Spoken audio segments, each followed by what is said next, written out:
In case I'll call the meeting to order. And will the clerk please call the roll? Councilmember Christy Camp. Councilmember John Hagenow. Present. Councilmember Carol Kerr. Here. Councilmember Aaron Parmet. Now present. Councilmember Suzanne Reedstall. Here. Councilmember Dan Sullivan. Here. Mayor Ken Riley. Present. There's 7 council members present. Thank you very much. Please stand, please. Pledge allegiance to the flag of the United States of America and to the republic for which it stands, one nation, under God, indivisible, with liberty and justice for all. First item is the approval of the agenda. Can I have a motion for the agenda? Make a motion to approve the agenda. Second.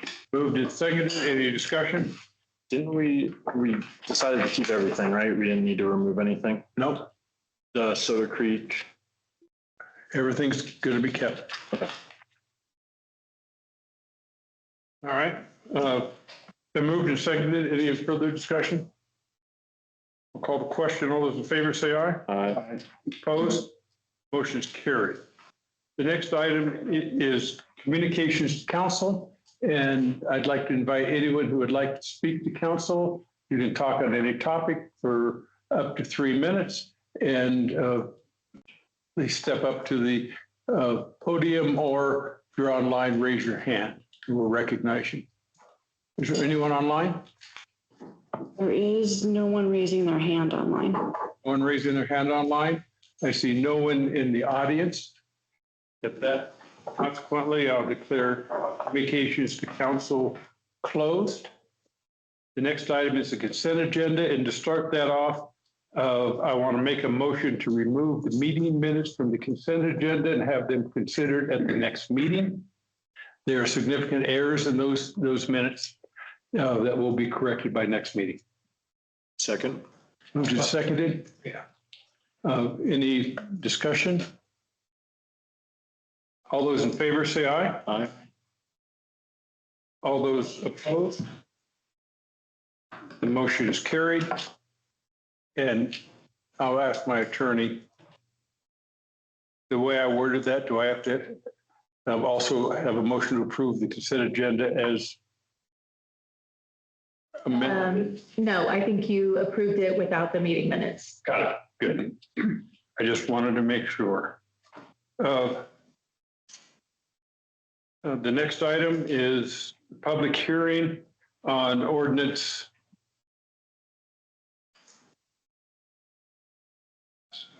The next item is public hearing on ordinance 2026-0-11. And I'll ask the town clerk to read the subject matter into the record. Ordinance 2026-0-11, an ordinance of Town Council of the Town of Keystone, Colorado, establishing standards concerning hazardous trees and wildfire fuel hazards. In that case, I'll declare the public hearing open. The procedures for the hearing are relatively straightforward. We're going to have the public hearing on ordinance 2026-0-11. The procedures, we'll first hear a report from the town manager and town staff, then we'll take public comment on the proposed ordinance. And during that public comment, neither the council or the town manager will answer questions or respond to comments during that public hearing. And following the public comment, members will then be afforded the opportunity to ask additional questions of staff. And then the public hearing will be closed, and then we will deliberate for a decision. And with that, I'll turn it over to the town manager. And I will turn it over to our community development director, Drew Nelson, to discuss the ordinance and the one change that has been made since the first reading. Good evening, Mayor and Council. As John noted, there was one slight change that we do want to highlight related to this ordinance. You did pass it at your last meeting. So the one slight change was through our work with Summit Fire and EMS in the intervening 2 weeks, We did meet with them last week and discuss some of the concerns that they might have had, one of which was additional workload that it would be placed on Summit Fire and EMS. What we did was we clarified that by allowing for a broader array of potential experts that may be able to come out and certify whether or not a tree is dead or not. That is through the certified wildfire mitigation specialist that's administered through NFPA. And so we felt like that recommendation was wise to include in the revised ordinance. Other than that, there's really no changes from what we had discussed previously. We did meet with or had a phone conversation with KNC as well as part of the intervening kind of period of time to clarify any questions that they had. And they seemed to be satisfied with what the ordinance was trying to relay or what it tried to say. So with that, I'd be happy to answer any questions that you all have, but we do recommend approval on second reading with that one slight red line change. Just to clarify too, that red line will be swapped. I mean, the red lines actually do come out prior to final signature by the mayor. So that there won't be that cross out and underlined area there. It'll actually be. One clarification, the red lines will come out prior to your signature. Yes. Yes. And if I may weigh in, the change was made at the recommendation of the fire department, but the fire department intends entirely to be the certified wildfire, what is the exact mitigation specialist for us. This in no way indicates that they won't do or don't want to or won't help the town with enforcement of the ordinance. And to piggyback on what John just said, we did confirm with them that this does work hand in glove with their existing mitigation evaluations that they do on properties throughout the district. So when they were presenting, they talked about hiring and they have new staff that is just about wildfire. And is that their specialist? I'm sorry, what When they did a presentation here just last 2 weeks ago. Or 3 weeks. I'm not sure that that was Summit Fire, that's the U.S. Forest Service. Okay, sorry. So they do have wildfire folks that are on staff at Summit Fire. Yes, And they do have, again, those folks that do out that, they go out and do the courtesy. it's their staff is. Yeah, they said they have several of these certified. I'm not exactly sure which individual. It is a certification program through NFPA, so. Oh, okay, got it. So they go out and get the classwork done so that they can go do the evaluations. Councilmember Higino. Thank you, Mr. Mayor. Just to kind of reiterate what we had talked about, or I hope to reiterate what we had talked about during the work session, the current fine and fee structure of 150, 300, and 500 for first, second, and third subsequent penalties as called out in our fine and fee structure would be applicable to this because we're designating this a nuisance. Is that correct? That schedule is actually for administrative citations. Which, if there's non-compliance with removing fuels that are hazardous, would that be an administrative citation? That's one way to do it. There would be other ways that it could be done. There could be, if somebody doesn't comply, they could be taken to court and issued a fine through the court, which could be higher. And this could also be a perfect example of the mitigation contracted by the town that we had talked about, right? The abatement, yes. Thank you. Yes. And the fire department made it very clear that their preferred way of approaching this is, once again, not through the stick, but through the carrot wherever possible.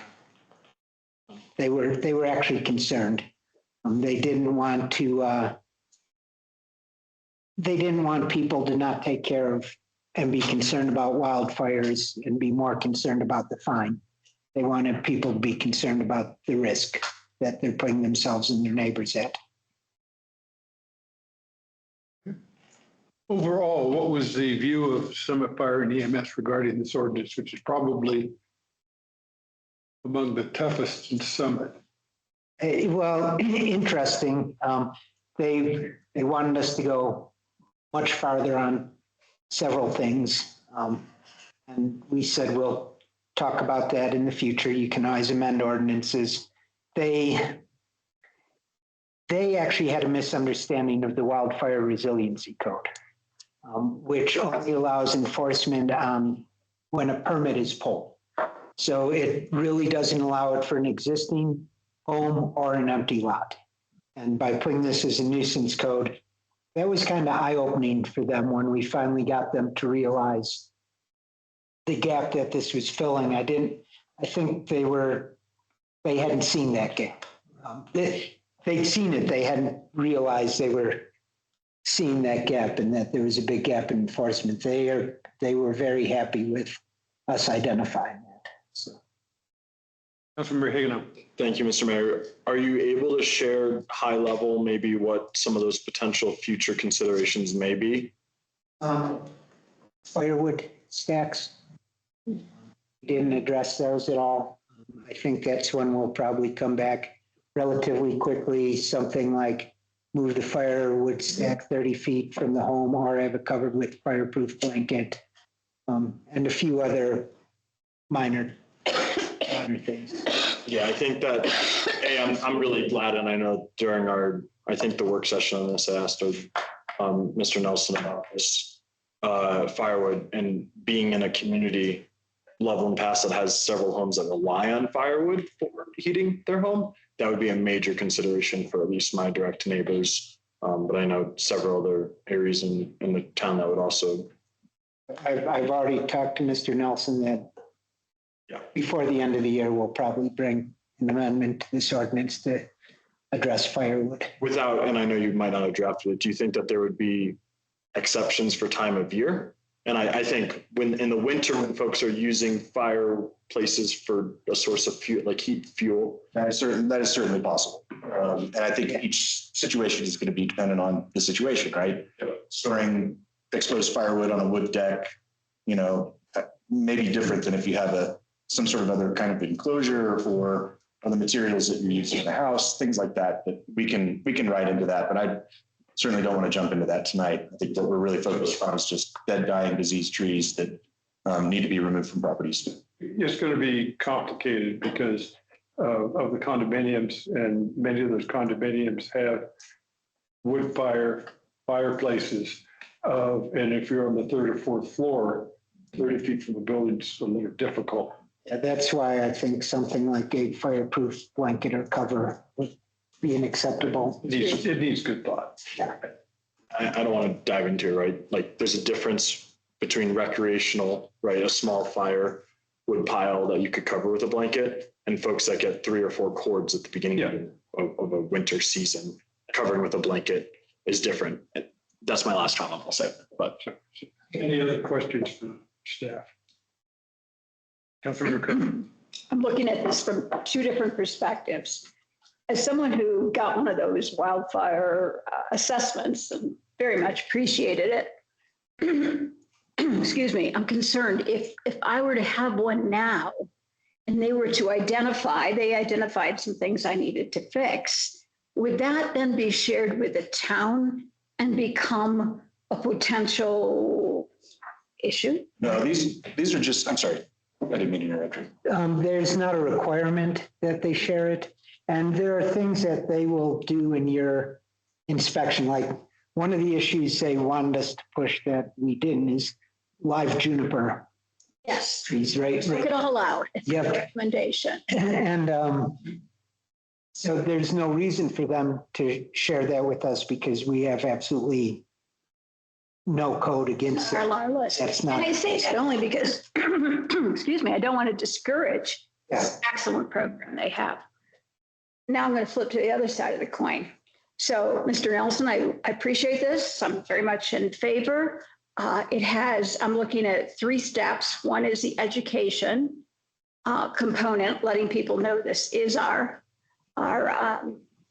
ordinance now. And then you had talked about maybe developing guidance to give to homeowners about here's where you can get some assistance.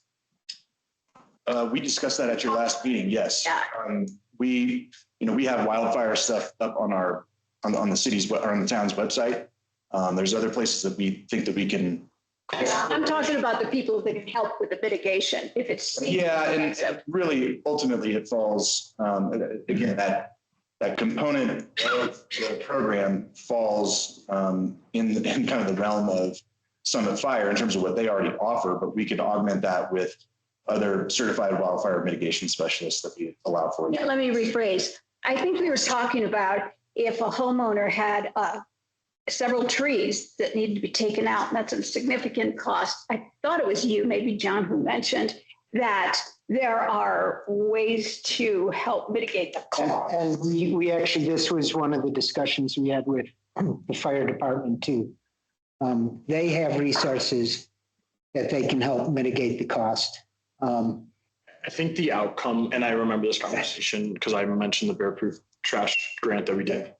And what we had kind of come to the consensus of was that those resources would be communicated Yes. when this was announced, because Mr. Nelson, I keep wanting to say Drew, but Sorry, you call me Drew. Drew kept, you listed 5 or 6 Right. grants. And I think that's the biggest takeaway is that we communicate that to the. Certainly understand that. And again, our conversations with KNC and some of their, they represent a whole host of other people. We can utilize that as part of getting the word out about this. Okay, I'm not concerned about how you could get it out. I was just hoping that you would include not only, these are our standards, but if you're having trouble meeting these standards by yourself, here are the agencies and the monies that could be available. And certainly. So you do the research and they don't have to. And I would say too, that a lot of overwhelming majority of the properties in Keystone would already be compliant with this ordinance.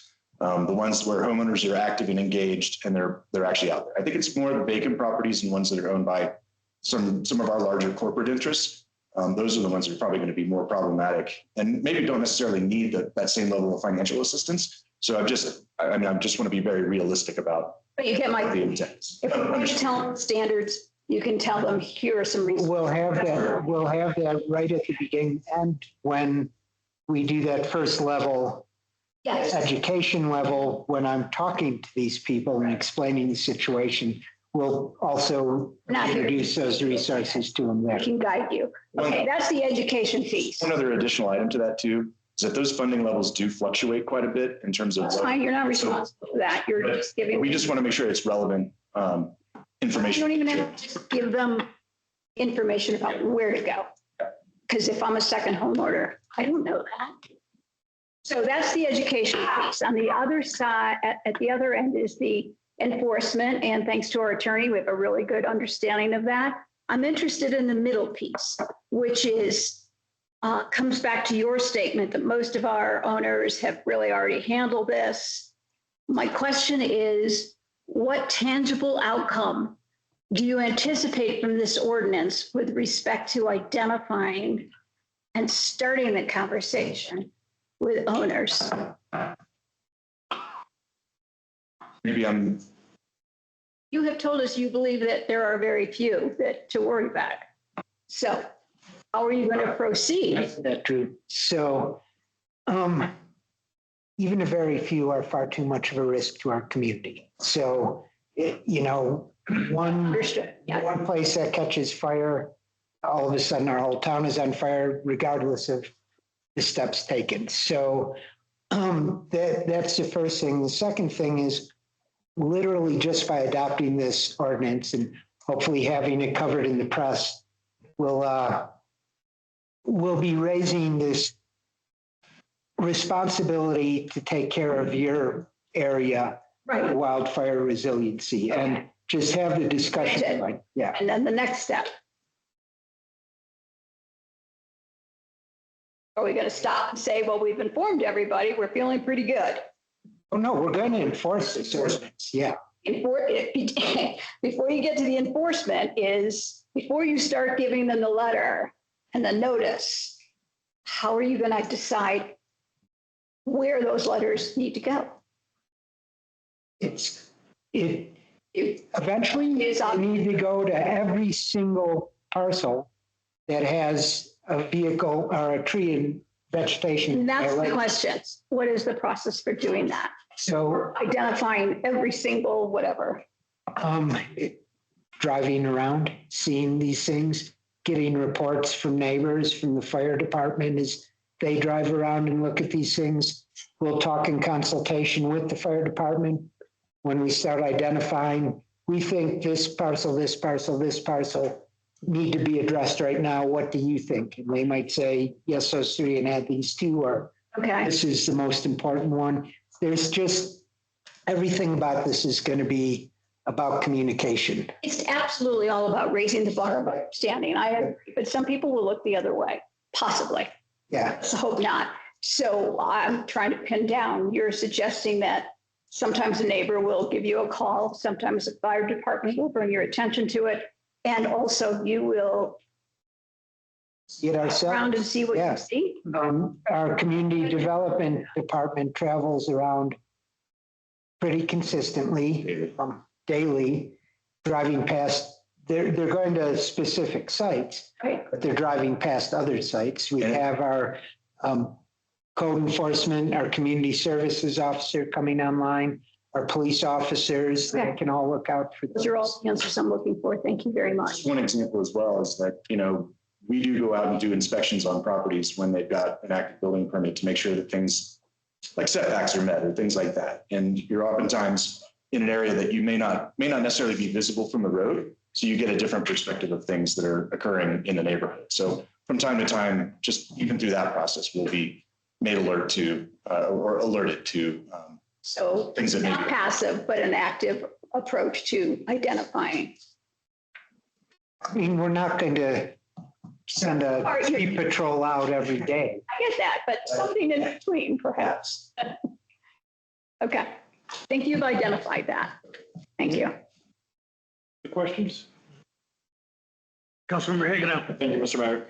If we were to get land donated to us or deeded to us for public use, would we require the land to be brought up to snuff first, similar to what we talked about with the roads? Or would that be a possible liability for future lands to us that would have to be? Say there would be a case by case on. And so, for example, and I'm just being very hypothetical here, if I had an acre to donate to the town, or I really wanted a community park and you could use my land for it, and I went to donate it to you, and I had a bunch of trees on it that fell into this classification, need to be abated, I could say, you could have the land as long as you're responsible for it. And we could be like, yeah, it's a really cool piece of land. We'll do that at, $5,000 to remove the trees. Yeah. But we're not required to accept the land. Okay. Thank you. Are there other questions? Yeah, I moved. No, not yet. everywhere. We haven't had the public comment. Oh. Okay. Someone else first. All right, hearing no more questions from council and staff, we will now open the hearing to public comment. And again, if you have a comment on this ordinance, please line up behind the podium or raise your hand if you're online. And when it's your turn to speak, please state your name and where you live or work in Keystone. And we will take comments from online participants as well, as I indicated. And your comments are limited to 3 minutes. Is there anyone who would like to speak? And I see none in the room. What about online? Nobody online. In that case, I will close public comment. And I'll again go back to council and ask if you have any additional questions to staff. Do we have a comment period after this? No. No, we have a discussion. Okay. That's what I meant, discussion, sorry. Yeah, so is there no questions from staff? At that, consequently, with no further questions, I'll close the public hearing and now we'll enter deliberations. I'll recognize Councilmember Sullivan, who was about to speak earlier. We have questions first. I have a discussion. Well, this is all discussion, so you can go ahead. Thank you, Mr. Mayor. I definitely support this ordinance, right, and the objectives, and not going to rehash what I said last time. I do think that we should look into, as compliance starts to become a conversation with our community, if we need to explore a grant program. And a lot of us won't be on those discussions, right? But very similar to how we talked about the impact for the wildlife proof trash receptacles, I'd like to at least be aware of if it's causing financial burdens for our folks, that we look at a possible grant situation. I know that there's a ton of other opportunities out there to get support, and Drew mentioned that last time as well. And I'm quite frankly not concerned about the large, well, let me rephrase this. I think that the value of the grants would be pretty nominal in supporting smaller homeowners, that 1 or 2 trees at $1,000 or $2,000 would be more of a critical financial impact than larger corporations that have well-established maintenance practices. And that's more of a comment, not necessarily anything. I agree with you completely. Any other comments, or can I have a motion? Then we can discuss it. Go ahead, Councilmember Kerr. I fully support this action. In the event of a possible wildfire in or near our town, we would regret a lack of action. And so with that, I move that we approve ordinance 2026-0-11, an ordinance of Town Council of the Town of Keystone, Colorado, establishing standards concerning hazardous trees and wildfire fuel hazards. Second. It's been moved and seconded. Now, open any discussion or comments or debate on the subject.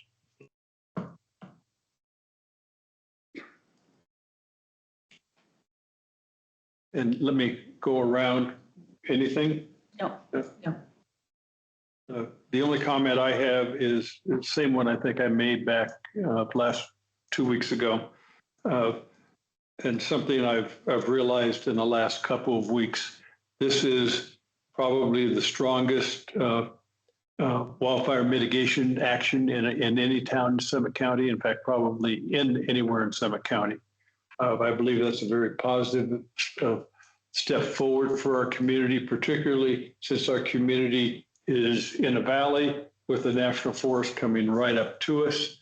We're particularly susceptible. So for that reason, I strongly support this effort. Councilmember Kerr, anything? Oh, thanks. Just reiterate what I said last time. Private property is being outweighed by the need to protect the public. If we want a really good visual when we're announcing this, that document that I think Forest Service or Fire Department, one of the two, shared probably a year ago, showing the combustibility, I believe, or I don't know the exact terminology, but basically Keystone was a big red blip.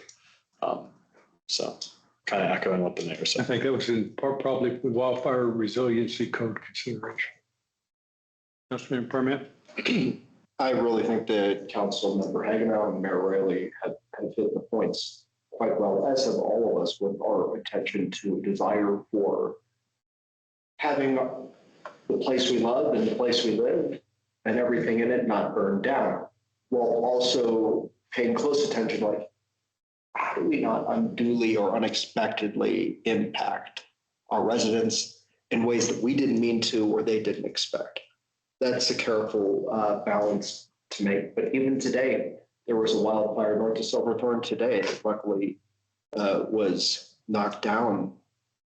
It's just a scary time. Yep. In fact, I think that was 2 wildfires, a quarter mile apart. They were right. The trees were right next to each other. So, can I have a council member? I was just going to say it also gives more, because of reducing the fuels, it gives more strength to the firefighting forces. And if we ever have a fire, what it means is the fire department, we've already triaged a lot of the areas.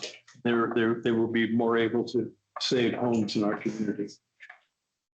So if there are no other comments, I'll call, without objection, I'll call the question, and will the clerk please call the roll? Councilmember Christie Camp. Approve. Councilmember John Hagenow. Yes. Councilmember Carol Kerr. Approve. Councilmember Aaron Parmet. Aye. Councilmember Suzanne Riestal. Approve. Councilmember Dan Sullivan. Approve. Mayor Ken Riley. Approve. 7 approvals. Thank you. Funny question, is that the last hearing we're gonna have on that? So now it's gonna be the 30-day window and go into effect? We have approved the ordinance. It now goes for the Yes. 30-day window. Thank you.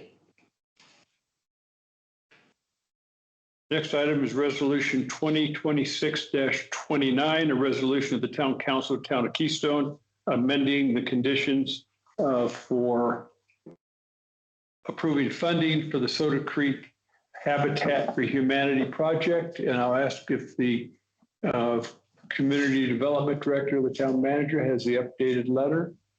It should be in front of you. This was for the. This is Habitat for Humanity. Habitat for Humanity. Yeah. actually. So, no, this is Habitat for Humanity, so there's no update. Did an update for Well, April. that's, you're right, for Arapahoe. Yep. I'll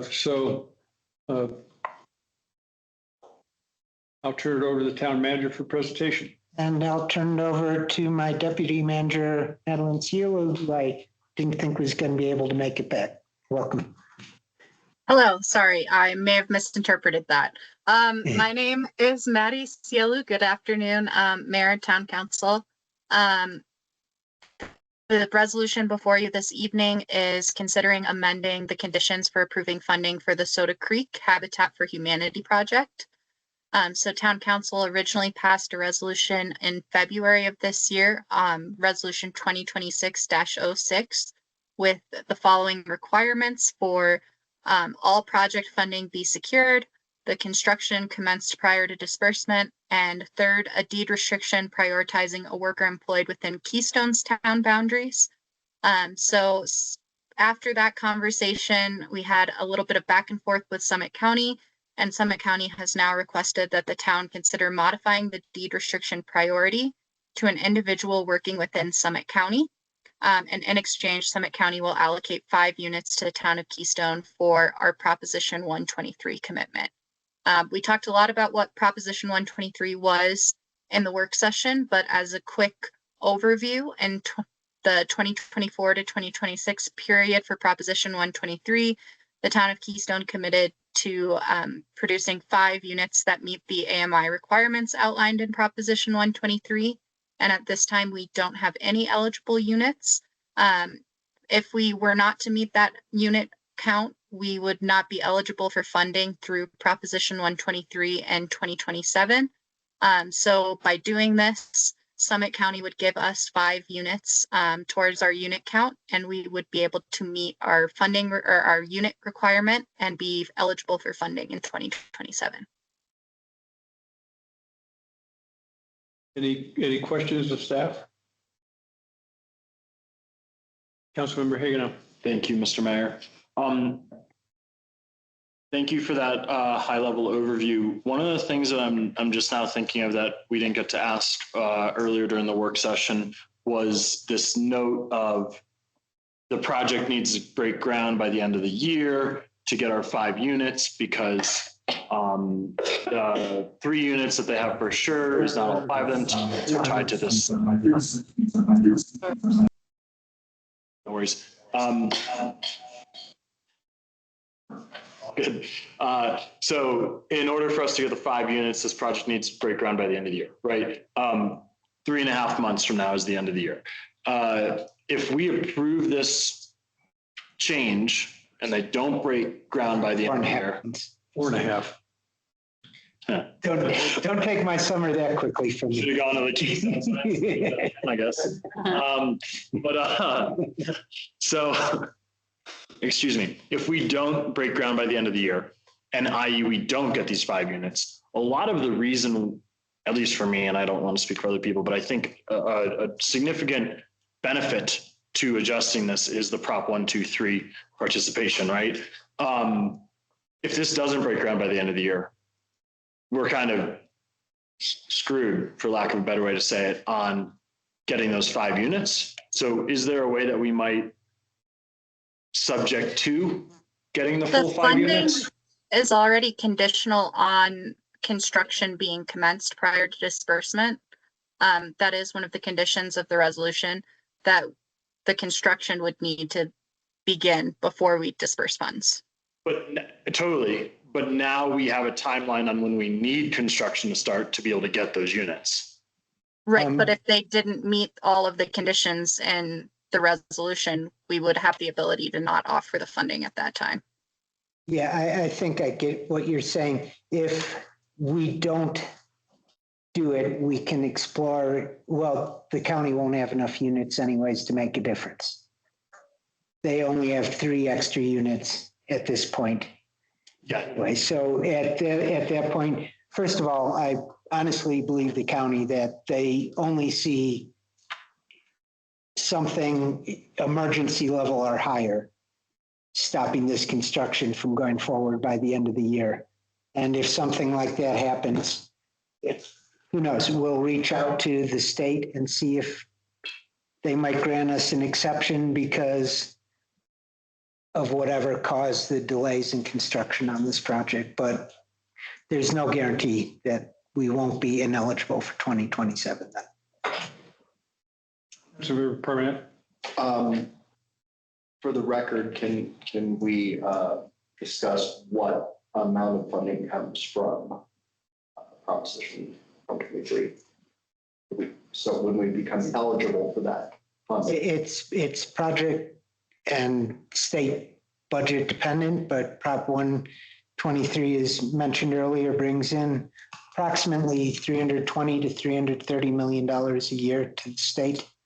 And then recently there have been severe cuts to that funding because of state budget issues, but that's the ceiling of the amount available out there.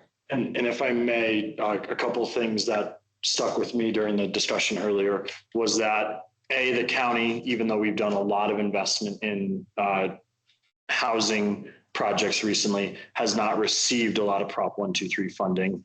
And I believe the only example that was provided was the Frisco Land Bank, around a $5 million receipt from that Prop 123. But the idea was that this was the first time Prop 123 funds were issued because of the timeline of this being approved. Also, the impact from the budget being not as high as you would expect due to some state budget level concerns. And then also towns not being in compliance with this would all factor in to hopefully mean that in the future, we can't necessarily look at the past number of recipients in the county to determine what the future number of recipients may be. I'd say that was very well put. And I do want to point out, I mentioned during the workshop too, our being in compliance with our Prop 123 requirements might not necessarily have a legal effect on our DOLA, our Colorado Housing Fund grants. However, they will know, the people who make those decisions know what communities are working to get housing built by meeting these requirements and might look more favorably upon any grant applications we do there too. So back to that, it's competitive and this would allow us to have favor or at least the completion of what we said we would try to do. Would we still get that even if on that end they didn't get built? No, we if they don't get built, we cannot We apply can't for even say these we funds. voted for it and it's not. Yeah, I mean, we just don't get it. can Try. try, but Okay. I think what I heard from our Summit County housing rep is that this is a competitive process and there is no commitment from the state to say, if you meet your Proposition 123 commitment, you will get money. It just makes you eligible to apply for loans and grants And without the commitment being filled, you can't even, you're not in the arena. And John mentioned earlier that there's a second requirement we will have to meet, and that is to shift some of our housing, some of our approval processes for affordable housing will have to adopt what the state calls fast track practices, which will not be a burden on us as a town compared to many other places where you have, like Denver, God knows how many building permits walk in their door every single day. So the point I'm trying to make is that it's a competitive environment and the state is using this to close the field down. So there are fewer people applying. And this is our best bet to even get in that. Thank you. That's in the gate. Thank you for that. Any other questions of staff? Or beyond that, any other comments? I do think we'd be remiss to not comment on the fact that there is, could I bump this over you, Dan? You put it so elegantly last time. Basically, the concern of the big woof, and you quoted somebody. Well, I think what Council Hagenow was mentioning is that when we became a town, it was one of the things that people wanted was the money that they paid in taxes. They were hoping that that would be redeployed, most of it, to the town of Keystone. And that's why many people decided to make this a town. And so the concern, a little bit of a concern is that, is this going a different way? But the reality is, after discussions, talking about the opportunities for future monies from the state, that is an opportunity for the town of Keystone. So that was the issue. and benefits the workforce of Keystone. Sort of a long-term investment. Yes. I- And the Keystone workforce is really not all just in Keystone.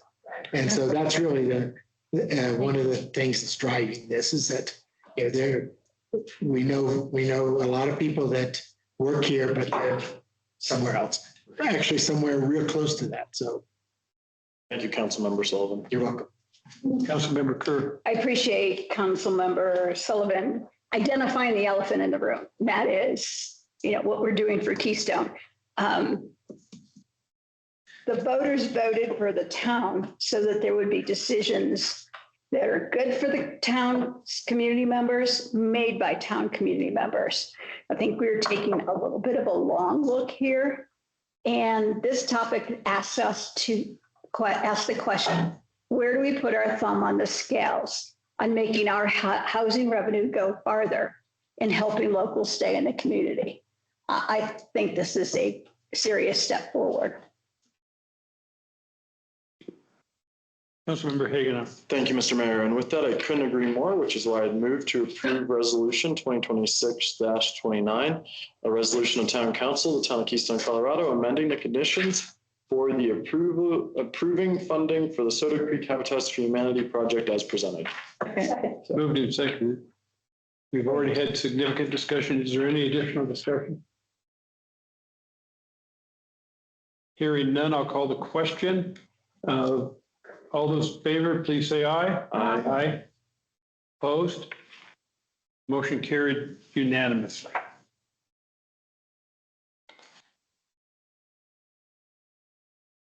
The next item is under other business, and it's the Arapahoe Basin Letter of Support. And I'll turn it over to the town manager and community development director. And I will turn it directly over to the community development director, Drew Nelson. All right, so we did discuss this earlier in the work session.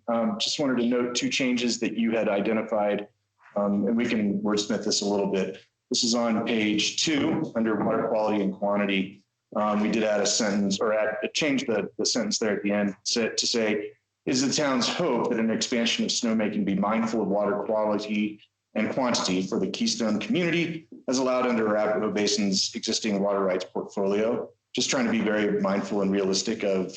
That's even more elegant than we proposed. Well, you started me on down a path. So it's got me there. Then on the last paragraph with regard to parking, we added one sentence that says it is this town's suggestion that parking use and pricing be sensitive to market dynamics that exist within the highly competitive Colorado ski industry. So really just being, again, mindful of the competitiveness and trying to encourage those market dynamics to come in. Councilmember Hagan. I tried to cut both ways. I don't know if it I think they're already mindful of market conditions. I respect, It was an attempt. I respect the community development director's intent to be cautious and elegant with the wordsmithing. I think we need to use the word free in there or zero cost or something to that regard. And I think that they were very, as Councilwoman Kerr noted, they were very aware of the market dynamics and how much they can charge. And we're trying to incentivize not charging is How my about perspective. incentive based? Say it again? How about Because just free gives it more parking is incentive. free whenever possible? It's, I like this. I actually like I literally tried to cut it both ways. yeah, I like that. Councilmember Kerr said, because like that states what we would like to see while recognizing the fact that we don't have control over that, but expresses the desire to make it accessible to all members of the community, including the people who might be able to just come up for a short bit because they're on a break from work because they live here. How does this sentence sound? It is the town's suggestion that, and I think we should specifically call out the new parking lots. Yep. That the new parking lots free of charge whenever practical. Yes. Whenever market dynamics and whatever. We don't even need to tell them that. Whenever practical. Make it simple, say market dynamics. Right? Be free of charge. I mean, we're going on our way to send our letter of Right. support. We can also put a little flag up and say, by the way, this is important to us. Practical. Practical. It's not going to be in red. It will not be in red. Subject to those changes, can I have a motion to approve the letter? Well, okay. I move that we approve the letter of support to the Arapahoe Basin 2026 improvement projects with the two modifications just discussed. Is that adequate? Okay, thank you. Second. Moved and seconded. Now, is there any discussion? All right, we have already discussed this, both in work session and during the council meeting. So I will call the question without objection. All those in favor of approving the letter, please say aye. Aye. Opposed? Motion carried unanimously.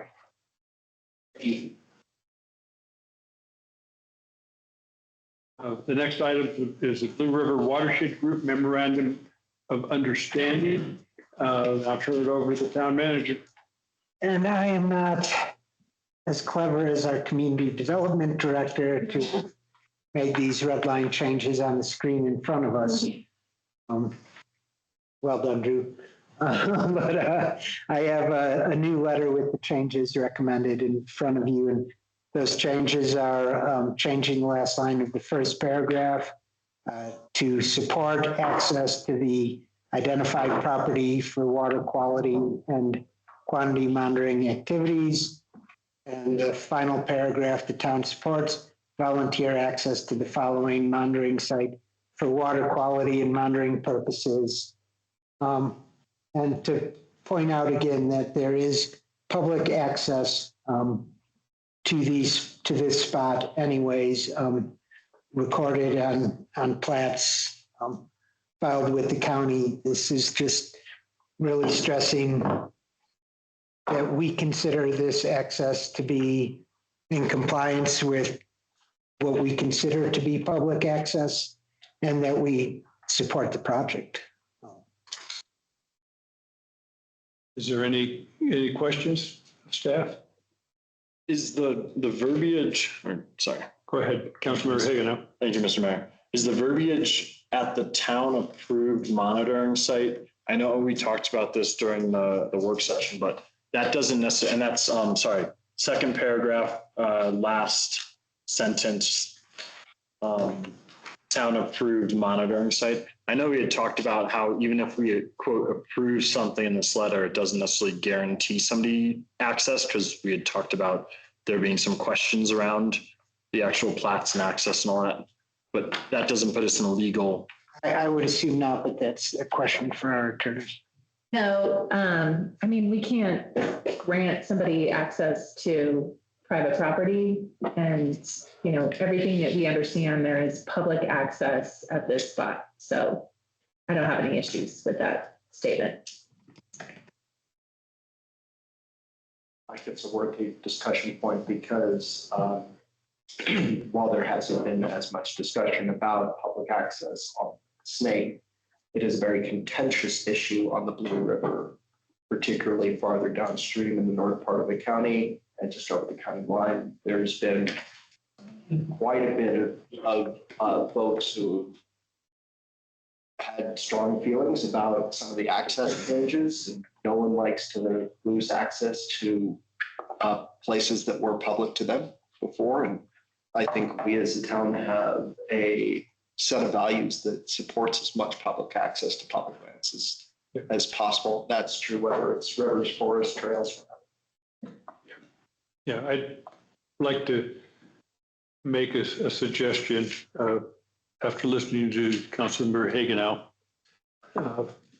is that in that second sentence, just remove the words town approved, because we're referencing down below the watering, the monitoring site. So you're basically, it'd be programmed to access the river at the monitoring site identified below for water quality purposes. It's easy enough if someone makes It's more in line with what we were. It's more in line with what we talked about. if someone, when they make the recommendation for approval, just make it with removing the words approved.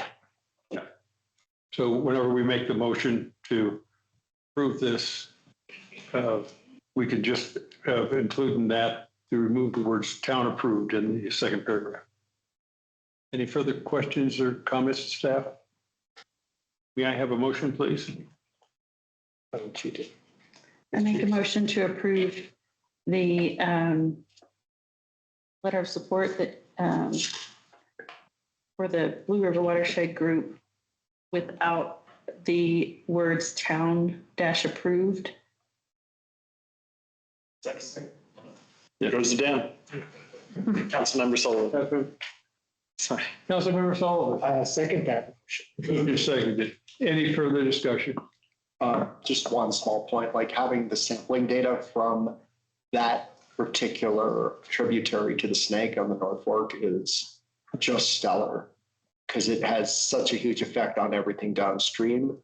And it gives a very isolated look at some unknown sources. For example, Highway 6, Leopard Pass, where the hazmat travels. Yeah. And you're right. It would point out if there's a hazmat event, the impacts coming into the town. Particularly when you're looking at like CDOT funding for stormwater controls and other mitigative efforts in case of accident. And how much storm drain you need along our road. All right. So any further discussion? Hearing none, I'll call the question. All those in favor of approving the letter going to the Blue River Watershed Group, please say aye. Aye. Opposed? The motion is carried.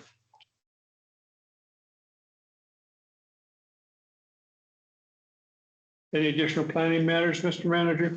No, sir. Now I'll turn to report of the town manager and staff. Okay, I will try to get through this quickly. Clerk office is working on business licenses and liquor licenses, and short-term rental licenses are coming up again much quicker than I thought, apparently a month quicker than I thought. Right, Councilmember Hagnow?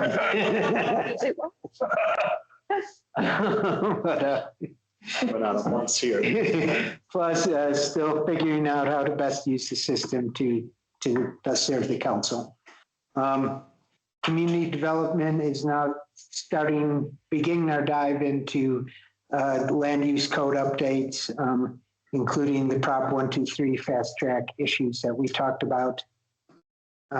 Finance, we are pouring over the budget. Gosh darn it, I'm sorry I let Missy go, or not Missy, Gabby go. I will reach out to you all tomorrow with a date for us to sit down and talk about our future capital projects from the survey that you all filled out. Quick question on finance, if I may. Yeah. There was a pretty direct article in the Daily about another town and county about their finances. And I just want to, without getting into the weeds, want to double check that we have our ducks in a row and that we're not in similar situations. And I know we have much less revenue from like a marina we don't have, an amphitheater we don't have kind of thing, but there's no rock unturned and we passed our audit with flying colors, and that means there's nothing that's hiding there, right? Oh yeah, there is. Yeah, we do not have the same accounting and control problems some other communities have shown. We're very good on that. As far as our actual numbers go, our June sales tax was actually up over last year. For the year, we're down approximately 5%, which is $92,000 on what was budgeted, which we have more than covered. And actually, I'll discuss. We're anticipating our final budget surplus to be significantly larger than actually budgeted for this year, even with the revenue drop due to some just intelligent spending. And I'll talk about it. Razor Drive, after discussions with CDOT, we think it's best to do that project next year in conjunction with CDOT's work on it.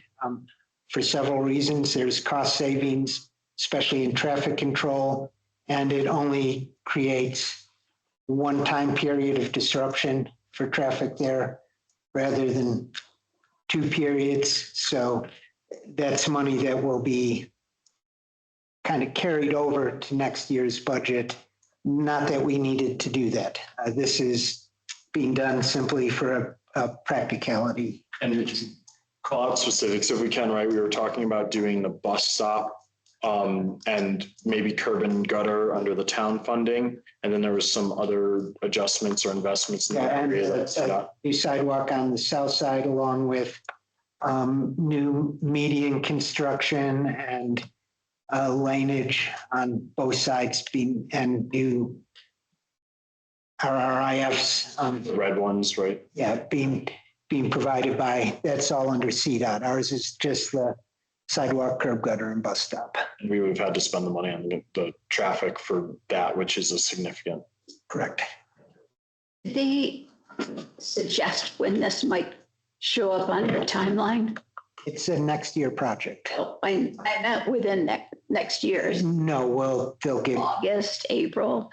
And I say that because we need to get our engineering study done prior to, right? Oh, we're done with It's it. done. Yeah. That's good news. Okay. So whenever they're ready. We're ready. Ready. And we're going to we will have a timeline set 4 or 6 months out. Okay. So we'll know when we're going to be up, probably even sooner than that. Good. Okay. So back to budget. As I said, we're only down 5% on the year, which is actually pretty wonderful when you consider the year. We're really happy about that. you will get your first draft of the budget in September. And just remember, that's first draft of the budget. We'll do our final approval probably at the plan is the first meeting in December. Workshop in October, public hearing in October, I mean, workshops too. Marketing, RFPs are out and we will approve our vendors at the first meeting in September. There's a lot of interest in all of those. So we're expecting some good opportunities and choices as we go forward. Have you already enough? We don't have actually any, we have, I think, 7 or 8 intent to applies and numerous people have reached out, getting more details. So the RFPs are not due for a couple more weeks still. If there were someone that were interested, how would I or someone let them know how to? The RFP is on BidNet, it's on our website, it's on several other sites. I shouldn't have let Gabby go because she knows what the sites are, but The Colorado. yeah, They know where Department to of start. Tourism Office. Any vendor would know. They know where to look. Thank you. Public Works, I've been having them working on medians and potholes. We actually have irrigation on all the medians that need irrigation, which kind of blows me away. I didn't even think they had irrigation on this one out here. Do we have a policy or procedure now that we have town employees operating town vehicles in the town? And I know that Gator might not, qualify as a vehicle, right? It's not a car, it's not a bicycle, it's of some sorts. Do we have a policy in place for town employees operating in potentially risky or dangerous areas? And where I'm getting at this, I just think every time I don't see a yellow safety vest on them, what happens if, gosh forbid? Not yet, but I'm actually working closely with CIRSA to draft those policies right now. Okay. So, yes, I agree with you. John, on the pothole question, you had mentioned that there was going to be a way for people to call in, or I didn't see anything on the online. How are you handling that? I wish I hadn't let Maddie go either, because I had talked to her about setting that up and I didn't check back and see that it was. So bottom line, it's going to be on the website and then it's going to be on the website, or call or send an email or stop by or let me drive through a pothole like the new one that's forming right up on Soda Ridge they're endless. Road before the intersection. Yep.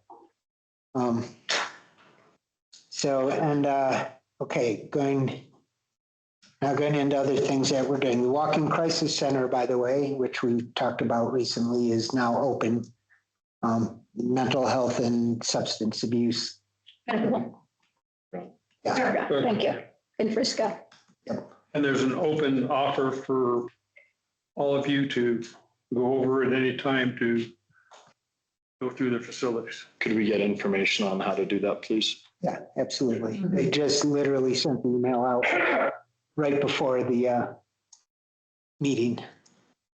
Mountain Energy Project is picking up steam. We now have over 100 applicants for rebates. The whole project. The 80435 zip code is far behind other zip codes in applying for rebates or refunds. That includes Dillon and Keystone because Excel just breaks it out by zip code. So we need to work on getting that word out. We, the town, should help encourage our people to take advantage of free money. Well, are they providing the materials that we just could bring attention? Yeah, yes. Don't need to spend time doing. No, we don't have to work on this. We just push it out through our email list again. I mentioned Razor Drive.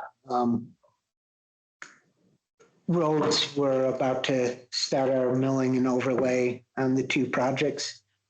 I'm soliciting bids. We have the money in the budget to mill and overlay that stretch of the community path between the West Keystone Bridge and just over the hill where if you ride the community path, you know exactly what sections I'm talking about, plus a little section that comes up to the condo registration building.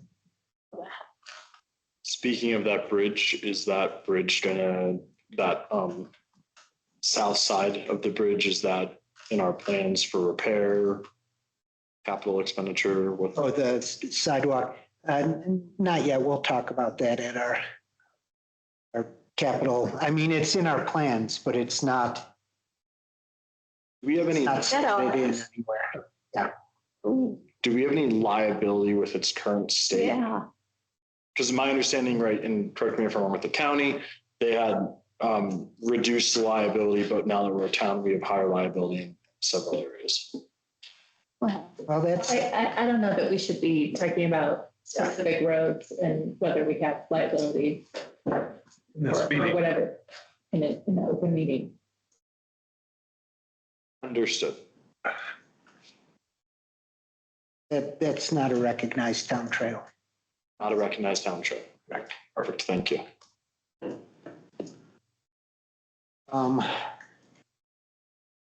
Okay, so we're going to be talking at hopefully the next meeting about two things that are very closely related here. One is the Strong Futures reauthorization. That's a countywide tax that pays for all sorts of things. We'll do the presentation that we saw at the mayor's, managers, and commissioners meeting on that. I think it's something we as a town should support to the extent we legally can. Support a county ballot initiative, but that will be something we're talking about in the near future. Along with the reason our grants program was pulled is the safety net programs have within the last month or so just been decimated by the federal government. Head Start, SNAP, several other programs like that. We've already discussed the situation with the state government and their financial situation. So our discussion on grants is going to roll down. It's going to be a 4-part discussion. I'm just prepping you for this one. Going to talk about whether we should do economic development grants, whether we should do small micro nonprofit grants, how we're addressing our nicotine grant funding, and finally, what is the role that the town needs to take in supporting the holes left in the safety net programs throughout the county. So that last one's a biggie, and that's why we didn't discuss it tonight. I just wanted to. You're saying that's the next. Hopefully, yes. I plan on it being the next meeting. Work Council session? meeting. Next work session. Work session. Thank you. Yeah. And that's all I've got. I didn't get a chance to look up upcoming events, but they're still happening at Keystone and Arapahoe Basin.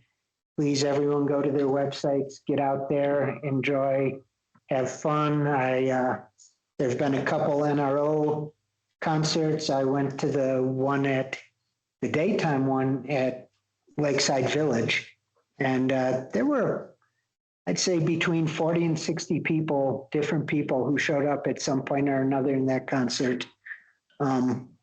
Mark Kimball was there and actually introduced the idea of next year possibly doing a chamber orchestra concert out on the lawn at Keystone Ranch, which I think we could partner in. I think that would be a great community event and a throwback kind of to the days when NRO was a Keystone only orchestra. So We look at some place that's actually in the town. well, the band will be in the town. It'd be really Keystone cool Ranch. if we The could. golf course is not. It's not in the town, and the band if it's on the Keystone Ranch clubhouse and that is not in the town. Thought the clubhouse was in. No. Well, this is a next year project, so we. And to continue talking to them, and that's so cool to partner that event with a taste of Keystone. Yeah. That would Yeah. be a win-win-win. We could do it in Lakeside Village. Lakeside Villages, we've discovered It's a very fine location. it's a fine location, but it's also tough.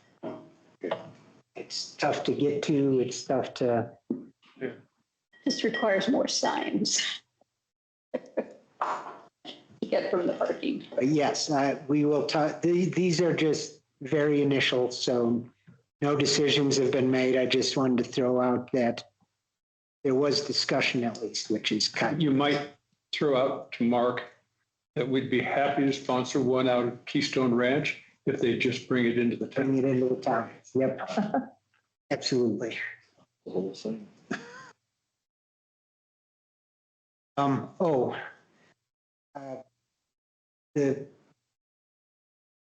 We discussed meeting,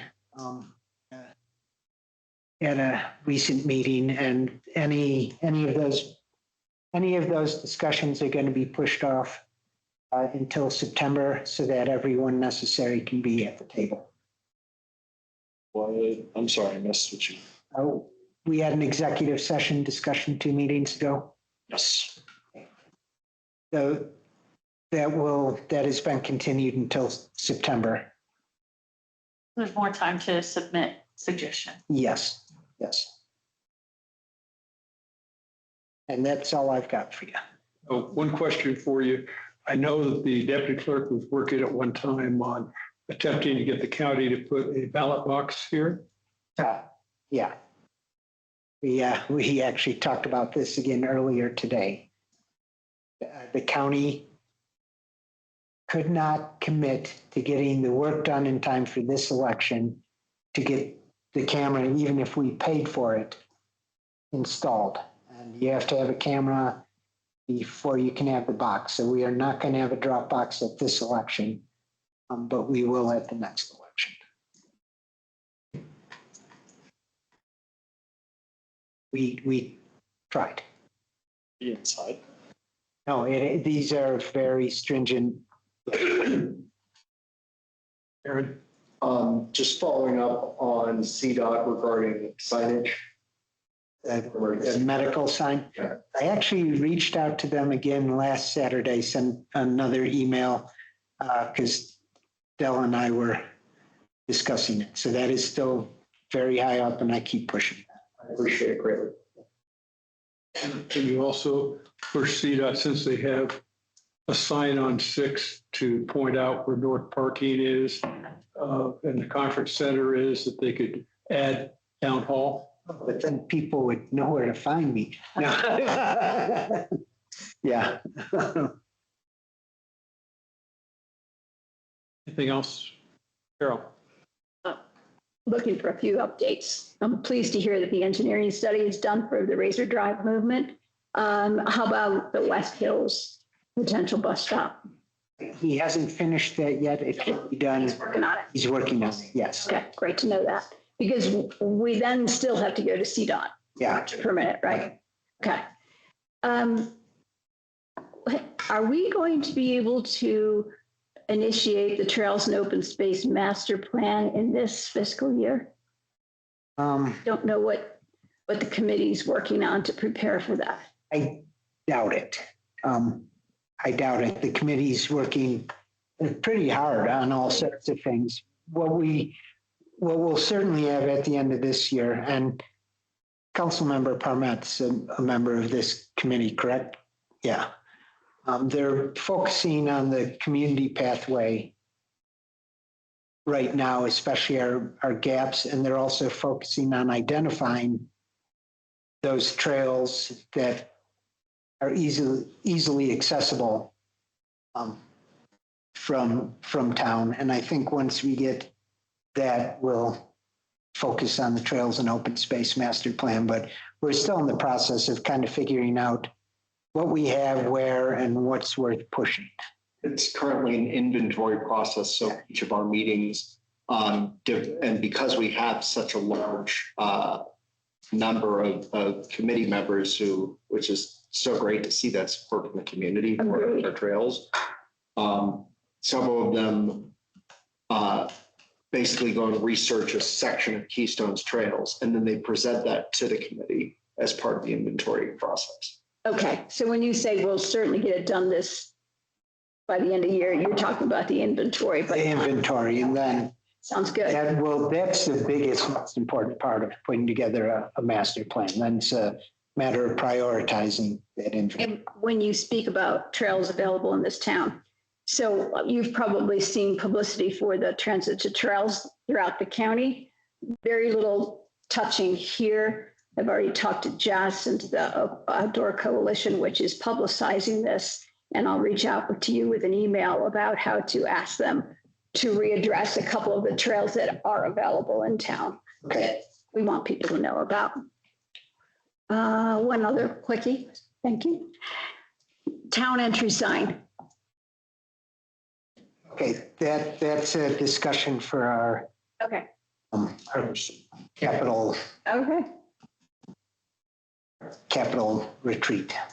Mr. Mayor, Yes. a quick follow-up on the Trails and Open Space Committee. I noticed the other day when I was walking from across Razor Drive past the goat, across that bridge to Chateau, and how the trail kind of goes through a parking lot and then goes across another bridge, right? Somebody had printed off and laminated these signs and put them on the signpost that basically said like rec trail goes here and had a satellite image, right? That's not work we're doing, right? That's somebody just did that. Somebody just. Okay, I ended up running into a community member. Was it accurate? It was. Okay. While on a walk, and they're like, oh yeah, maybe this is the town's doing. I'm like, If you I like really it. hope it wasn't a laminated piece of paper. Yeah. So our signs will be more cohesive with our image and With the wayfinding Wayfinding. that is going forward. Yeah. Okay. But the same information. same information. Yeah. All right. I looked at the video that Maddie put out about the complaint hotline software. She did a really great job. It's quite interesting and quite impressive. And she's adding this QR code to make it more approachable or more accessible. So great work. I'm sorry. It's kind of funny. I was with Councilmember Camp at the, who did we? Alcove? Alcove. And everyone introduced themselves by their units. And it was like, I'm John, I'm unit 69, but everyone knows it as unit 6. And, Oh, right. that's exactly some of the problems. Were you taking? Yeah, I stood up and I said, these are the issues we're trying to address in our complaint hotline. You don't even know where you live. And how is someone going to make a complaint? It's unit 69 or unit 6.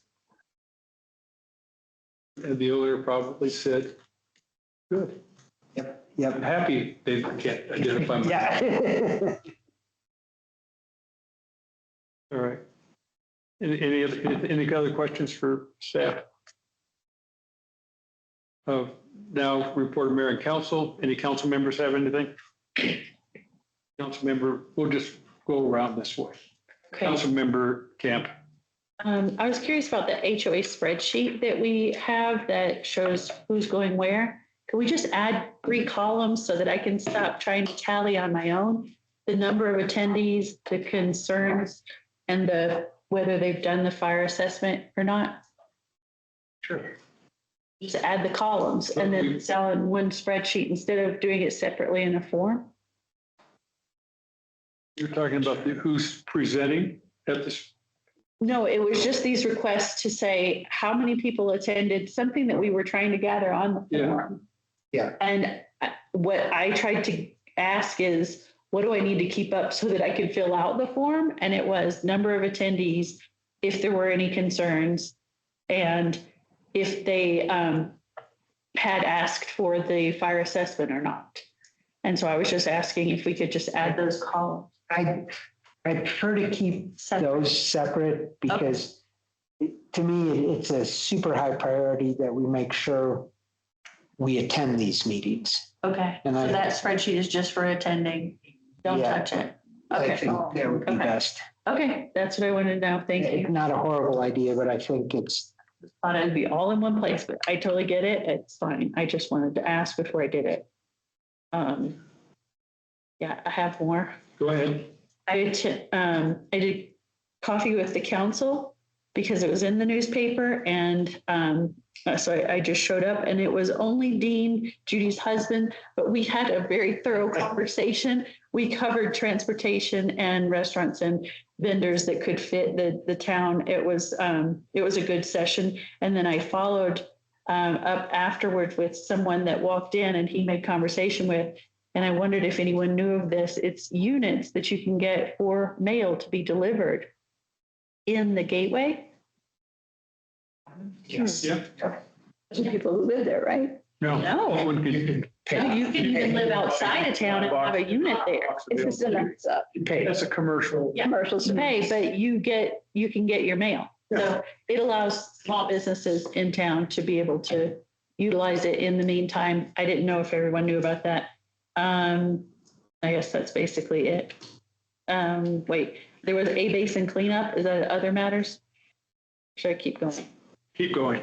A basin cleanup was a day, I think it was Sunday. And yeah, I just wanted to note that I did not attend the Keystone Mountain cleanup, and I was curious if anyone did, so we could compare. But it was a phenomenal day where you rode the lift up and then picked up on the way down, and boots and snowboard were found, and pounds and pounds of trash. But then we also got a little bit of a tour of an event coming up in September, which is wetland restoration. So anyway, if you see me scratching, it's because it is actually much wetter there, and I did get mosquito bites. Serious ones. So, Anything else? yes. I just have a text from a coworker. I don't know if this falls under other matters or whatever, but it reads, I had a young family on my bus from Wild Irishman, 3 small children. They went on and on about the 4th of July celebration at the Lakeside Village. They didn't even know that area existed. Wow. This is the right place to talk. Okay. I think I sent a note out, post office. We got Senator Ernst, Johnny Ernst's Senate Bill 4505, passed through the Senate Homeland Security Government and Affairs Committee, but it's now going to go, because it changed the wording in the Senate. It's got to go to the Senate floor. And by the way, it passed 10-5. I don't know why people voted against it, but they did. It's Senate floor, and then after that, there's conference with the House because they changed the wording, but then it goes to the president for signature, and then the USPS has a year to act. That's where it stands. They choose. Well, we can knock on I guess Congress, they will. it's the law. And they'll all of these. But you can imagine USPS fighting everything, all the things that we were promised earlier. They're fighting. I mean, it's gone to Washington, gone past Denver. Our local postmaster, not a great guy, but he's very ready to go fight anything right now because he learned a lesson from the last postmaster race. But they've been, I have had a complaint, long lines at the post office, really. And I've seen it too. It just really bad. It took our clerk, when with the tunnel closed, it took her over an hour and a half to go send some certified letters out of the Dillon post office between getting to the Dillon post office. Waiting for an hour. Yeah, and I've been curious about that because they are saying that they're full up on staffing. I don't know if that changed in the last month. Do you have any insights as to why those lines? No, I know the only, the ones that, I've had 2 complaints. In the post complaints. PO. And then my wife went out to check it out. In fact, the lines do go all the way Oh, yeah. around where you don't see them Yeah. anymore, but only one desk was open. Yeah. I don't know if that means they're understaffed or not. But it's pretty bad. It was good for a bit. Now it's really gotten worse. So there's a customer service phone number. It's in Denver. I've never gotten anything other than thank you for your suggestion, even when I wasn't making the suggestion, but it matters when the statistics add up, probably. Well, I think I've explained, they are, postal union. And they have a federal contract for all entry level. And it's very low. It probably is good pay in Alabama, but it's horrible here. And so they're really struggling with finding employees.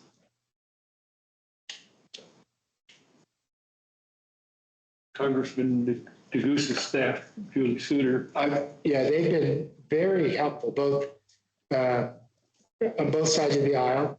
The senator and the congressman have been pushing. They've written to the same people I visited with in Denver. They've even gone to the federal and getting the same pushback in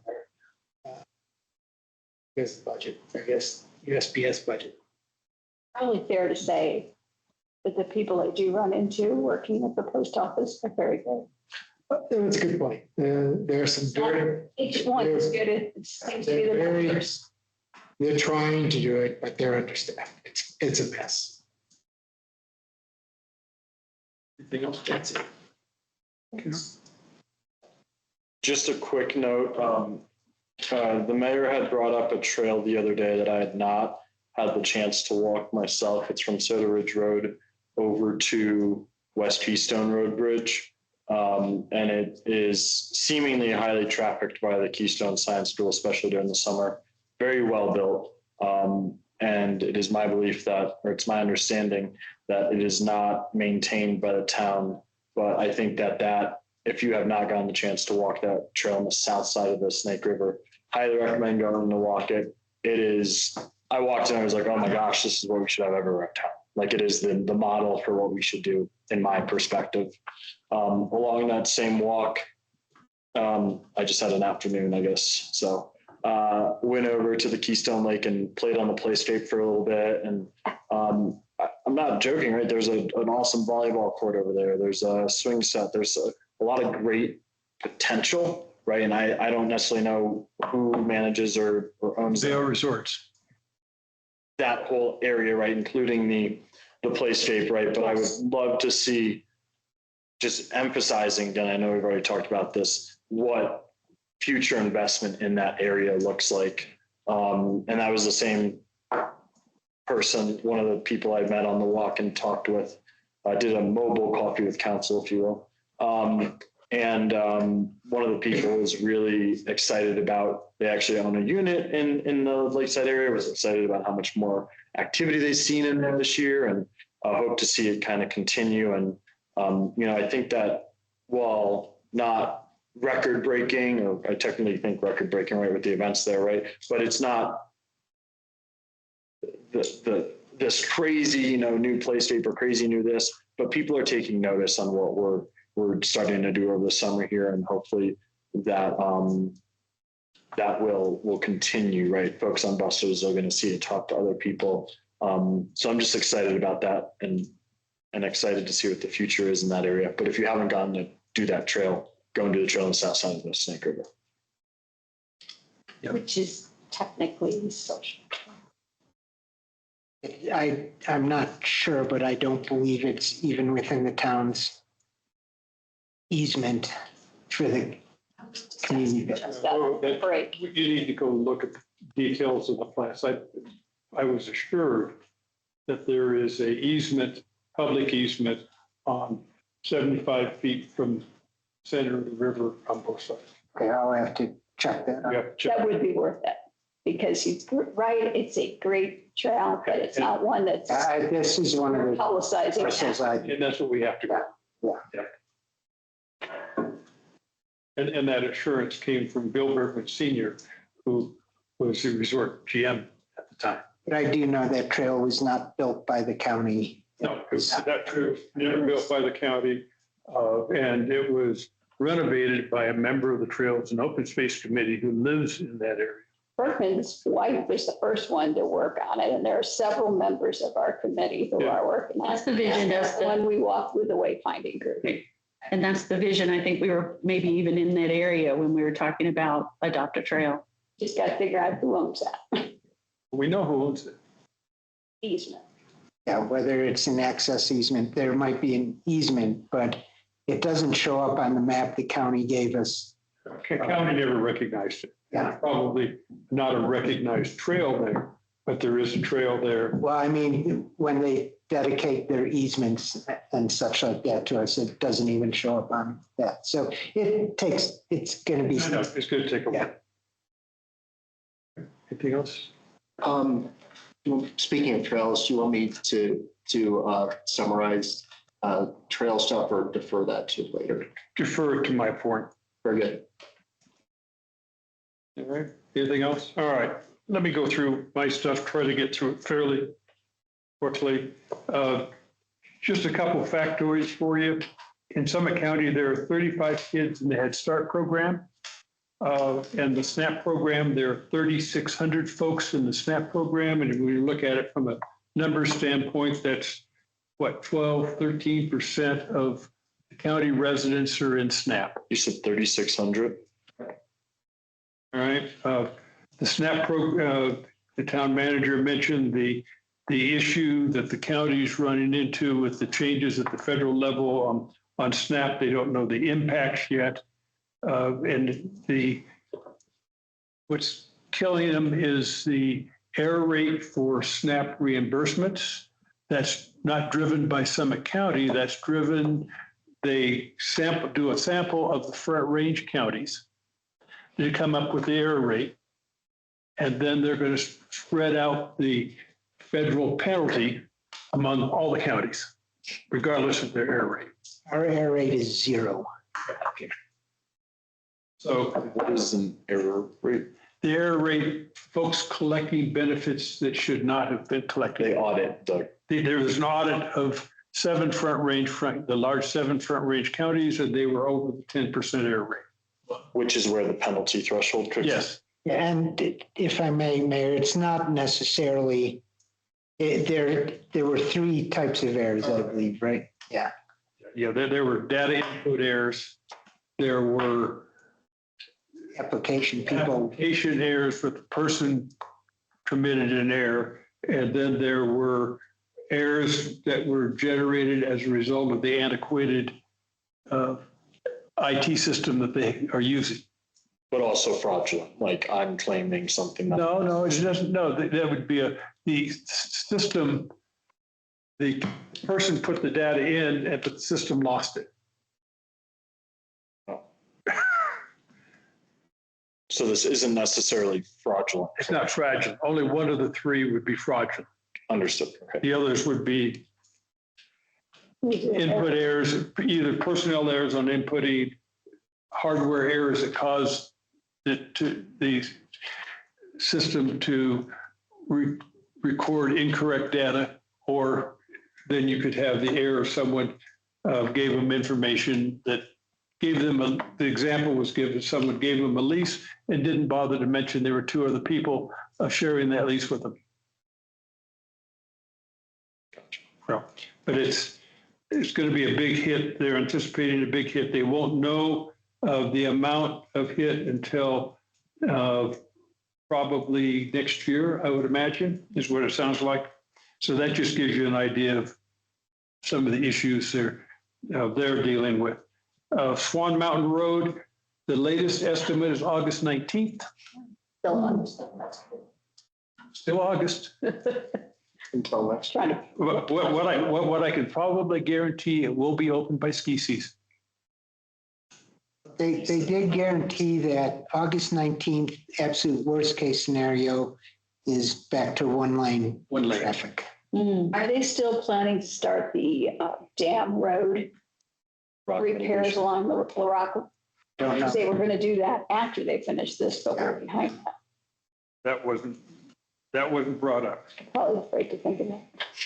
But I would imagine it's getting close to being complete ever since the closure, the 4 mayor managers meetings that have happened have all been on that end of the county. Yeah. So,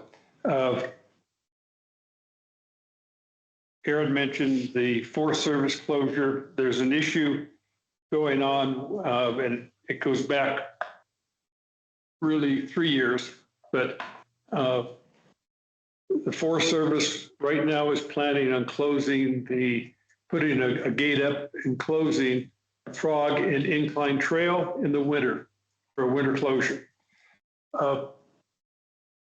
I'm working directly with the district ranger. The conversations have been good. I got another email today from him, thanking him for the input and analysis I gave him on the decisions. It looks like there may have been some issues with the decision. Incline Trail was never mentioned in any of the NEPA scoping or process. Yet they plan to put the trail there. District Ranger's looking into it. He's now saying probably into next week. By the time he'll get back to me, the project guy for it has been on vacation.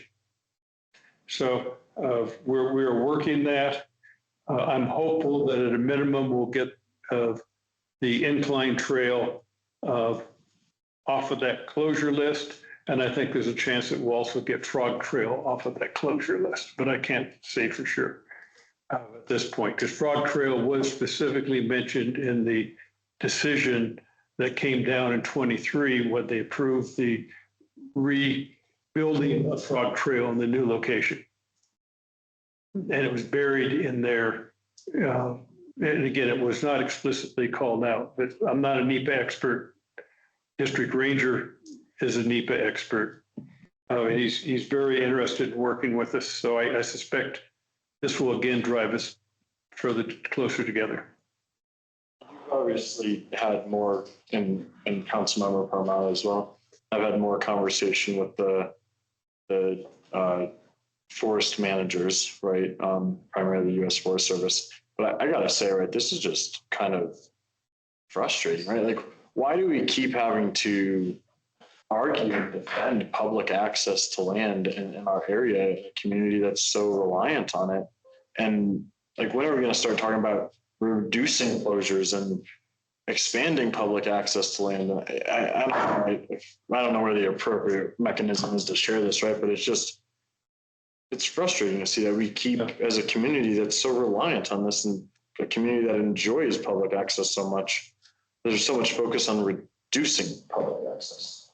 I just don't understand. So in this case, all of the actions on the Frog Trail rebuild and the action associated with this closure all date back to 2023 before we were a town.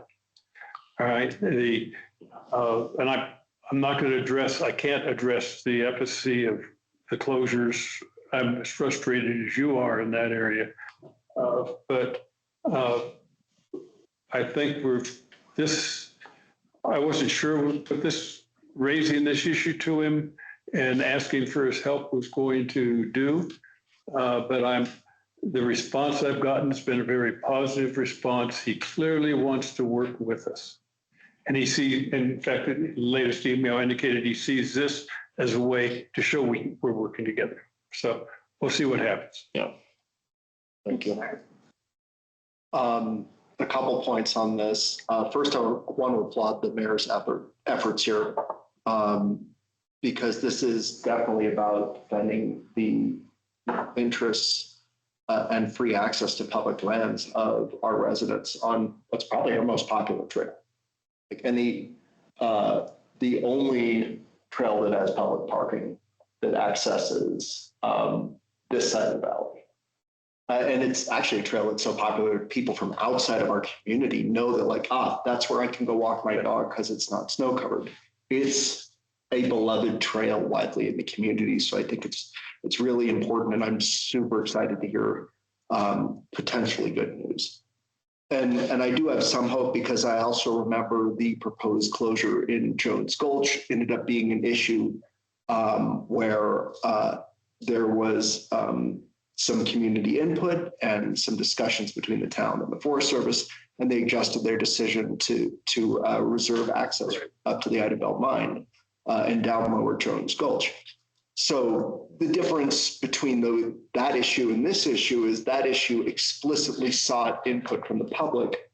And unfortunately, there was zero public input solicited here. And I think to Councilmember Hagenau's point, we don't see any of the other towns being subjected to closures right in their backyard on their most popular trails with no public input. Look at Bristol Backyard and the massive amount of work, the Southern 10 Mile project, massive amount of open forums and community events. And what I'm really hopeful for is the mayor's work here with the Forest Service is going to open the door to us seeing that same treatment for our access to our public lands. So we're not hemmed in and unable to access our land. So. Yeah, the good news with this is that the action for the closure and everything all happened 6 months prior to the town being formed. So they didn't have a town to deal with. They did deal with some of county trails and open space, which is another example of why we incorporated. So, but we'll just stay tuned for future updates as we go forward. Business Advisory Council met last week. They're finalizing a survey that's going to go out to business owners as part of an implementation of recommendations out of the RTAP study that probably should be going out. I'm hoping Maddie was going to be here. That should probably be going out sometime within the next couple of weeks.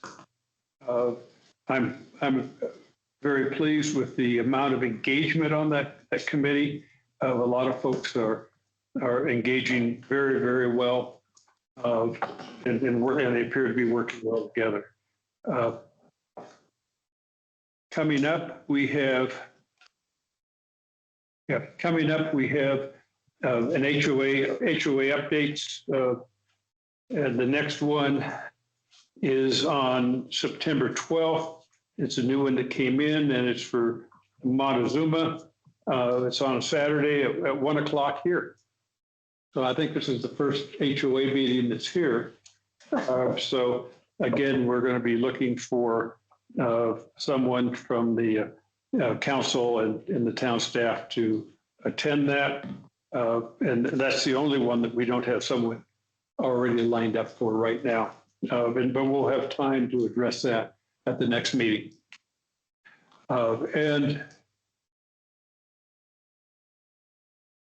And that's all I have for the updates.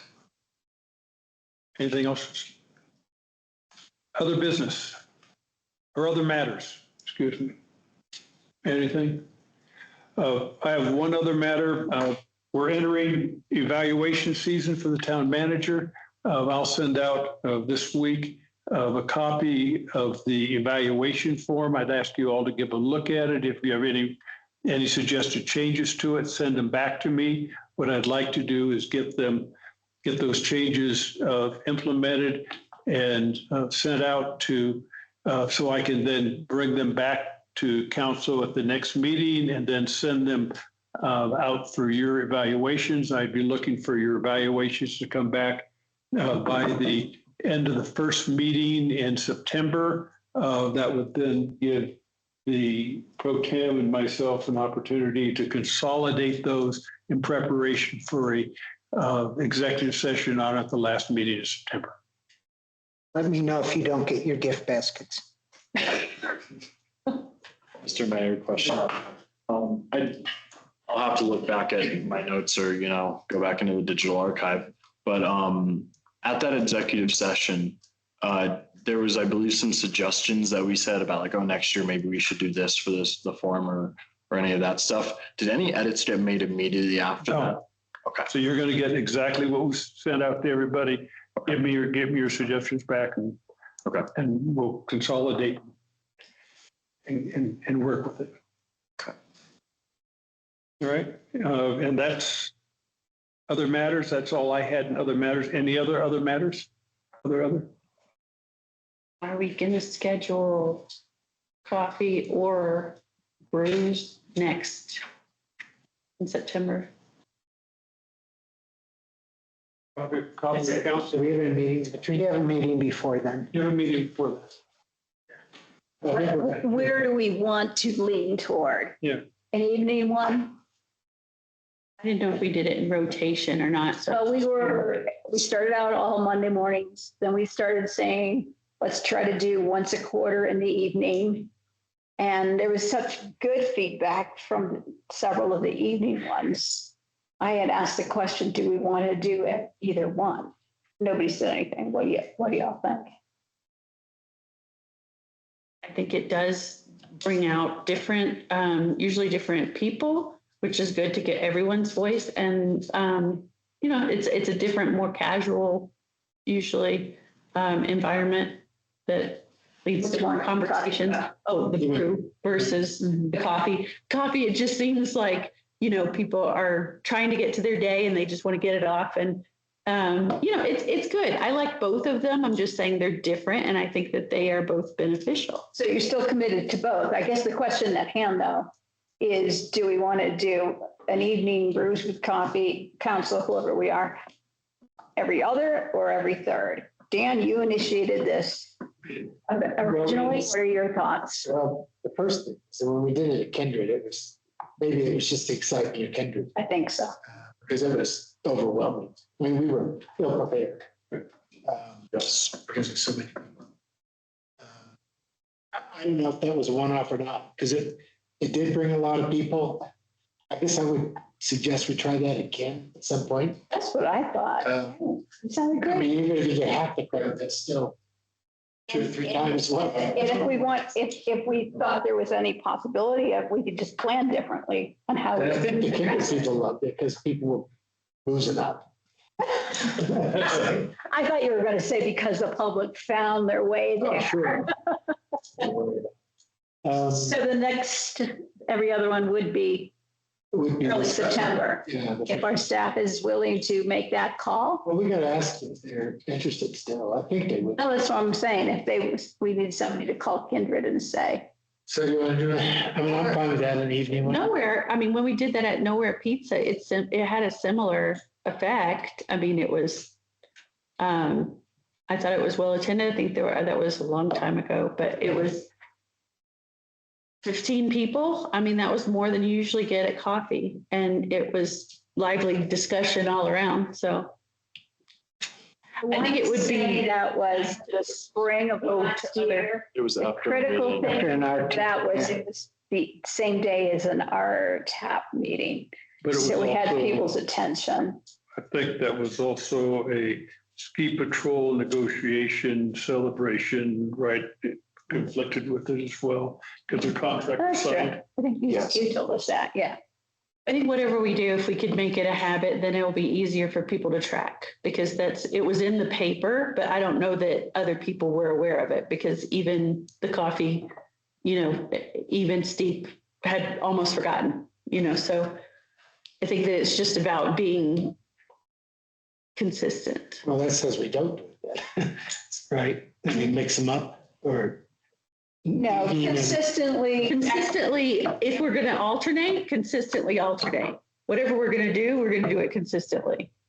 So if we're going to alternate, let's commit to alternating and then make it, it's not just like people have, if they didn't see the email, they're never going to know. I think that that's really going to not get us, the fluidity of it is a community gathering. I met someone at the A Basin cleanup that didn't know anything about them, didn't know about email sign up. And he had a lot of things to kind of voice about. We had a positive conversation, but yeah, I think that there are still people that don't know how to interact with us. So Dan, let me agenda. But do you think we should still, at some level of continuity of repetition, keep the Monday mornings? That's probably question number one.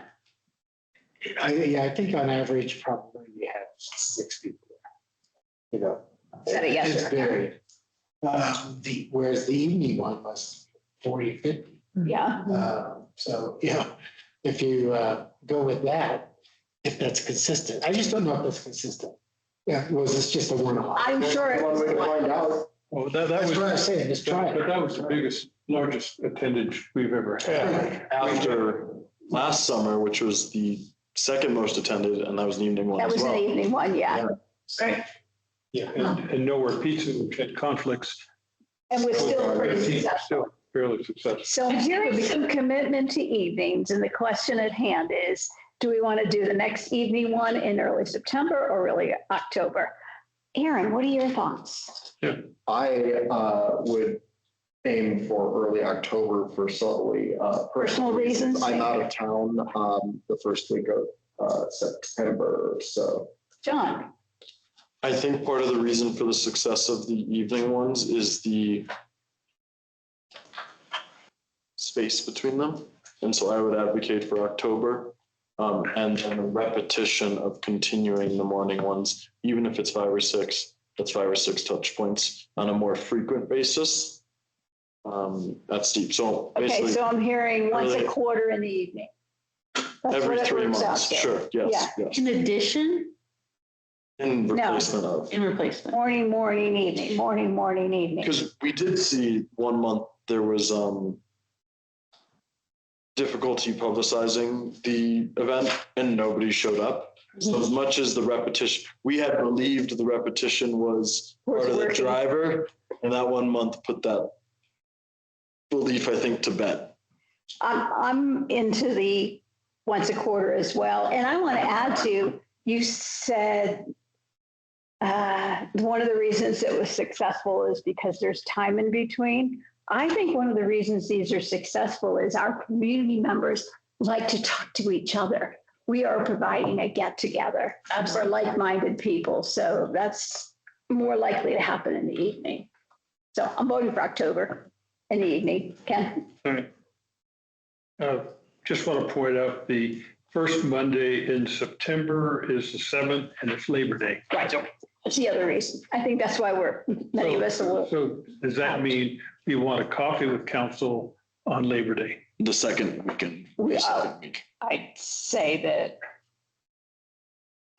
we continue it, but maybe bump it till Tuesday. Tuesday's a council meeting. I think that whole first week. I'm talking about the morning. In September, we're talking about a morning so far. I think pushing it to Tuesday would be difficult. It might be easier to push it off till the second Monday. I think first Monday on Memorial Day is our Labor Day. You're breaking up a holiday. I'm okay with that. Are there any nays on that? Because I can do the 14th. 14th? Fine. Yeah. Okay. Do the 14th. And then we'll ask the staff to reach out to Kindred about the first week in October for a brews with council. Is that cool? Yep. Thanks. We could also just, we could look at a different restaurant, either in the town or in the Kindred complex. There is dynamics with different restaurant groups operating different elements of the property. So that might be a Goods Tavern, for example, I think has effective outdoor space that would probably work really well for us. That would be cool. Maybe. Maybe. Yeah. Hearty souls in October. Missy, are you the one who makes the calls? I'll pass the message on. Okay. Yeah. They can. You want to talk That'd be fun. food, goods? Yeah. Or Goods, Or the- Kindred. Or the lobby. I don't know if good like that. I mean, the bar likes it. I don't know about goods. I think they'd like it. You think they would? This is. Because that's It's an off kind of like night. This is on a Monday night, It's an off night. half the restaurant, Also, steep would probably be a good option that we haven't ever, or excuse me, the snake is an option that I believe we haven't done an evening. Yeah, I would like to see the variety. Goat, we haven't done an evening. Ooh. That's a little different. Again, you mean different people. You mean very We should be different. open to meeting all of the people. I'm not saying no, I'm just Where- saying. ooh. Let us Here they hang. try Kindred first this time because Yes. it's new, it's hot, people are interested. And I think that's an additional impetus, at least for the time being. Come winter time, it's going to be busy with. But if we do it, let's make sure that we have sufficient people on council. And we kind of think through, if it is a crowd, how do we handle that? Good point. Where do you want the 914? 914 steep. Thank you. Gateway steep. The feedback I got from the Kindred thing was, people loved it, but the drinks are expensive. Do you think they would be willing to offer something for? I think John's going to work on a rebate, I think. Yeah, we're gonna do a town grant program. I'm sure that Kindred is a new experience that people in the community want to go and see, and like doing coffee or cocktails with council there is like, hey, that's my excuse to like. Exactly. get out. But and so it belongs in the rotation. It doesn't belong like every time. So yeah, there's going to be times that we go to a place where things are Kindred price and times when we go to the GOAT prices. And I think the thing to keep in mind with that too, just I'm putting my property hat on, right, is like, we basically had a private event space almost, and we didn't have to pay for it.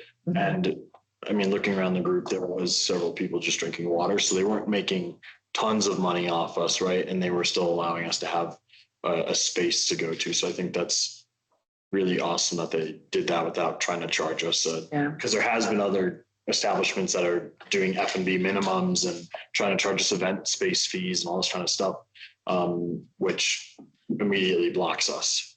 Yeah, and Kindred is, we're going to use Kindred to host the CML district meeting first week. Is it the 1st October, I think? Yeah. Yeah, I think it's the 1st of October, and we're getting into there and out of there at $45 a head, which is the same amount that we were paying and that Dylan was charging to go to the location in Dylan. So. Oh, Dylan was Bistro North. That was good, but Frisco was the pizza. No, the last Dylan. Oh, I missed the last Dylan. Last Dylan was Red, yeah. Okay, yeah. Bistro North was good when they did it there a couple of years ago. Bistro North prices still aren't Kindred prices. And are we at Lula's or whatever is on the lobby level? Or we We had goods. goods? Okay. Yeah. So. Okay, thank you. You're right.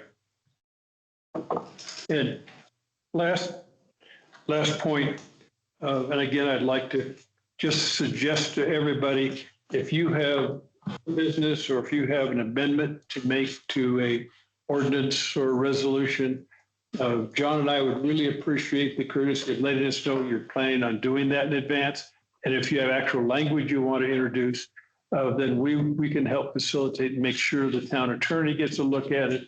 And then we can, so we don't struggle with the language as we're going forward. So just a heads up. And is there any other business? In that case, the meeting is adjourned.